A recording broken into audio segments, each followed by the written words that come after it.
নতুন গল্প নিয়ে আসতে নতুন ধারাবাহিক ধৃতি, তবে একেবারেই নতুন ধারাবাহিক নয়। স্টার জলসার অন্যতম জনপ্রিয় ধারাবাহিক হরগৌরী বাইস হোটেল। ইতিমধ্যেই আমরা সকলেই জেনেছি হরগৌরী বাইস হোটেলে খুব শীঘ্রই আসতে চলেছে 15 বছরের লিপ, যেখানে বড় হবে ঐশানীর মেয়ে ধৃতি, মারা যাবে শঙ্কর ঐশানী। হয়তো ভাস্কর পরিকল্পনা করে শঙ্কর এবং ঐশানীকে মারবে। তারপর ধৃতি তার বাবা মায়ের মৃত্যুর প্রতিশোধ নিতে গল্প এগিয়ে যাবে 15 বছর। ঐশানীর মেয়ের চরিত্রে দেখা যাবে অভিনেত্রী শুভস্মিতা মুখার্জিকে, মানে ঐশানীকেই। কিন্তু ঐশানীর নায়কের চরিত্রে দেখা যাবে না অভিনেতা রাহুল মজুমদার, অর্থাৎ শঙ্করকে। লিপ নেওয়ার সাথে সাথে ধারাবাহিক থেকে সরে যাবেন তিনি।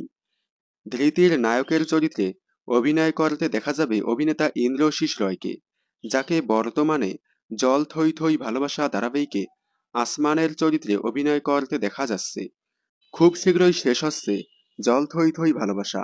জল থই থই ভালোবাসা শেষ হতে না হতেই হরগৌরী বাইস হোটেলে দেখা যাবে তাকে।